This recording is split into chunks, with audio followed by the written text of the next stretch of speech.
Hello everybody and welcome to our first lesson in the unit on circles. Today we will talk about the equation of a circle, and our objective will be we will be able to write the equation of a circle given information graphically or visually, and also graph a circle given the equation. So what then is a circle? A circle is a set of points that are equidistant from a fixed point called the center. And equidistant, remember we had the word equi in other words already.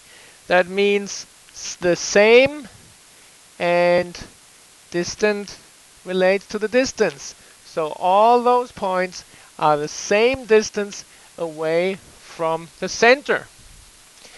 If I go back here where I have some more room and I can show you, let's assume that this is the center of our circle, and with our compass we put the needle of the compass, which is also called the center because it is where we have the center of our circle, and with a certain width.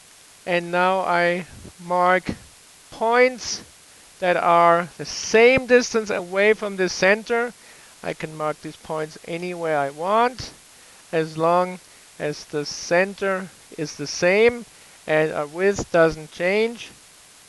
And I can go around making more and more points, and you can probably already tell if I kept doing this and also maybe got closer and closer together and made more and more points, then ultimately what's going to happen, all these points are going to blend in and we are going to get a circle. The way we name a circle is by just using the word circle and calling it by the name of its center. So in this case circle P, or we can also draw a little diagram, a circle with a point inside of it, and again use the letter P for the point that denotes the center of our circle. A circle has a couple of important aspects. One of them is the radius. The radius is the distance from the center to any of the points on the circle. Or also thinking about our compass, it's how wide that compass is. And radii, which is by the way the plural of radius, the radii of the same circle have to be congruent, right? If the radius goes from the center to any point on the circle, then no matter where we draw that radius, all of these radii have to be congruent. Let's assume this is a radius from the center to a point, and let's assume this is another radius. These two have to be congruent, right? Because all the points are equidistant from the center.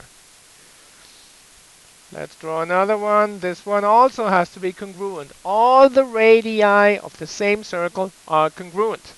That also means that circles with the same radius have to be congruent.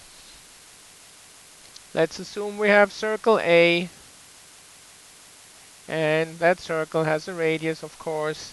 And we have another circle B, and that circle also has a radius, and we know that these two radii are congruent. Then the two circles have to be congruent. And this is how we would write it. Circle A is congruent to circle B.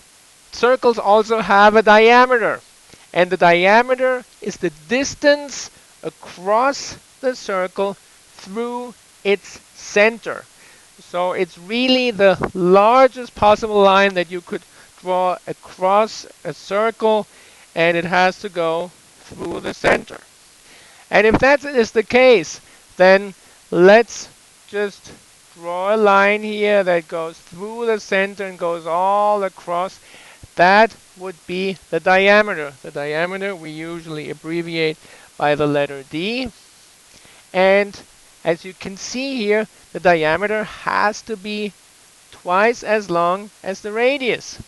The diameter is 2 times the radius.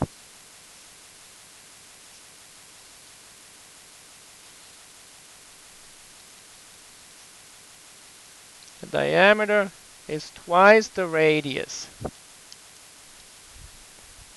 So the diameter goes from one point on the circle through the center and all the way to another point on that circle.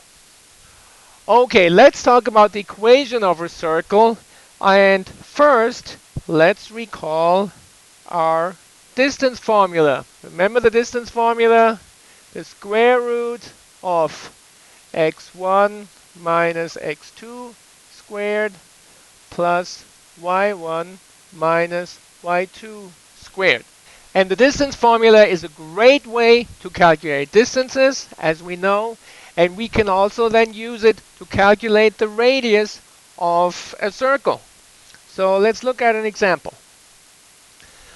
Let's assume we have a circle with its center at the coordinates 2 and 3 and one point on that circle with the coordinates 5 and 7. So let's plot this real quick. 2 to the right, 3 up. This is our center, and 5 to the right, 7 up. There is one point that's on that circle. So from this we can already tell that the circle probably will look something like this. And this is just a rough sketch, of course, but that always helps us to get a little bit of an idea. And we know that this distance is the radius of that circle, but how long is that radius? Well, using our distance formula, we can say the radius has to be the square root of the two x coordinates, right? So our x2 would be the coordinate of our point, x1 coordinate of our center. So 5 minus 2 squared plus the y coordinates of those 2 points, y2 and y1, 7 minus 3 squared. And taking the square root of all that, so we're taking the square root of 3 squared plus 4 squared, which is the square root of 9 plus 16. 9 plus 16 is 25, and the square root of 25 is 5. So we know that our radius has a length of 5. So how are we going to use this to create our equation of a circle in standard form? Well, let's look at it one more time. We got the radius, and that is the square root of 2 points. Now, those 2 points are 2 different points. We have the center, and we have a random point on the circle. The center never changes. The center is there once, and that has those 2 coordinates, and those stay the same the whole time. But we have a whole bunch of points, in fact, infinitely many points, that are all on the circle and that all have changing coordinates. And when we have changing coordinates or changing numbers, that's what we use variables for, right? For the center, on the other hand, we also may not always know the numbers right away, but those numbers are not going to be variables for one particular circle. They're going to stay the same. So for all the different points that are on our circle, we are going to use our variables x and y. And for the 2 coordinates of the center, we use 2 letters which are a little earlier in the alphabet. And that's where we usually take the letters for a constant. And these are h and k. So how do we write our equation then? We are going to say x minus h, which is the x coordinate of our center, squared, plus y minus k, that being the y coordinate of our center, squared, and the square root of all of that. That's at least what it looks like in our distance formula.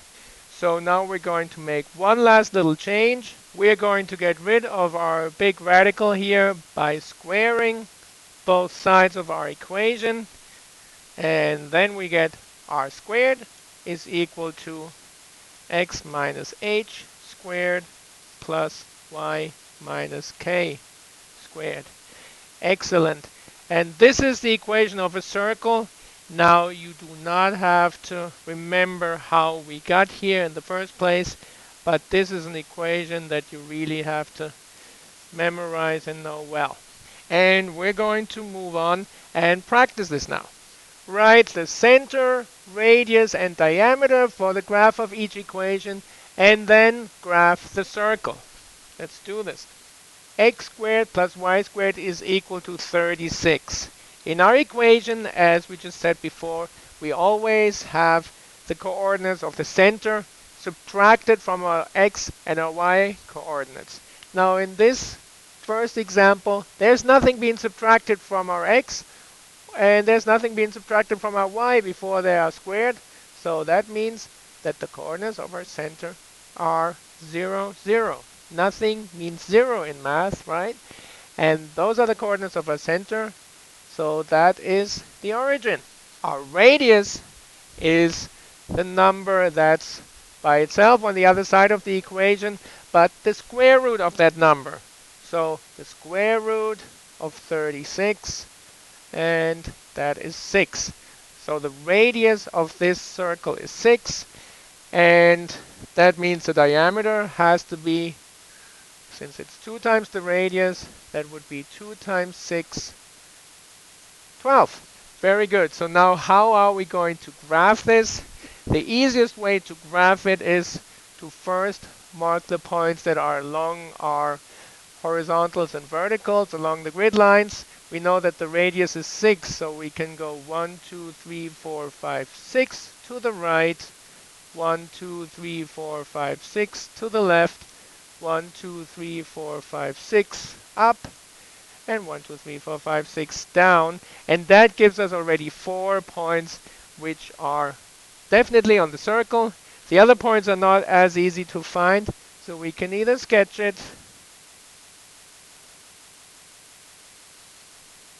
or we can, of course, always use our handy dandy compass. Put the center of the compass on the center of our circle. Make sure that compass has the correct width, and then we draw a circle. That looks probably nicer, doesn't it? Okay, very good. Let's go to our next example. X minus 3 squared plus y plus 5 squared is equal to 4. So the center has the coordinates of the numbers that are being subtracted from our x's and y's. So essentially, we're talking about taking the numbers with the opposite signs.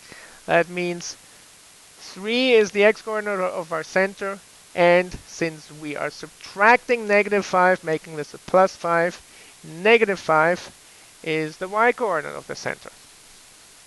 The radius is the square root of 4, and that is 2.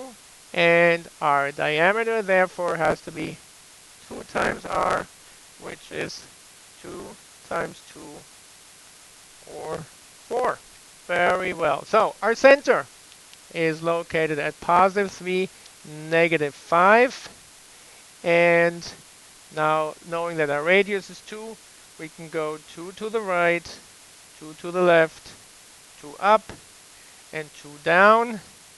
And of course, we can also use our compass. And here goes our circle. Excellent, you guys. Now, go ahead, stop the video, and do the third one yourselves, and then compare your work with mine. I said stop the video.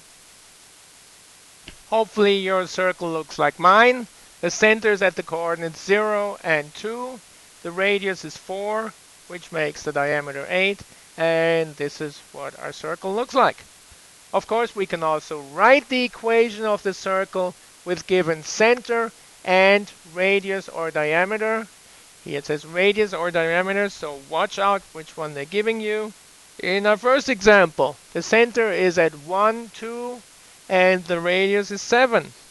So our equation would look like this: x minus 1 squared plus y minus 2 squared is equal to 7 squared. And 7 squared, of course, we can clean up a little bit. And we get x minus 1 squared plus y minus 2 squared is equal to 49. On to example number 5, with the center at the coordinates 9 and -8 and a radius of square root of 5. Oh boy, square root, how are we going to do that? X minus 9 squared plus y minus -8, so y plus 8 squared is equal to the square root of 5 squared. Now what is the square root of 5 squared? Let's see if you get it by the time I get there. And of course the square root of 5 squared, the two operations cancel each other out, and 5 is your r squared. Okay, excellent. Now go ahead and try the next one yourselves, but watch out, here they're giving you the diameter, but I'm sure you can do it. So stop the video now and then compare your work with mine. So since they gave you the diameter, you had to find the radius first. The radius is half of the diameter, so dividing 16 by 2, we get 8 for the radius. So this is what your equation looks like. X plus 3 squared, remember we're subtracting the -3, so we're changing the sign, plus y squared, nothing is being subtracted from the y, is equal to 8 squared. And of course, it looks nicer if we write x plus 3 squared plus y squared is equal to 64. Okay, excellent, you guys. Now go ahead and watch the second part of this tutorial where we'll work through a couple of more examples.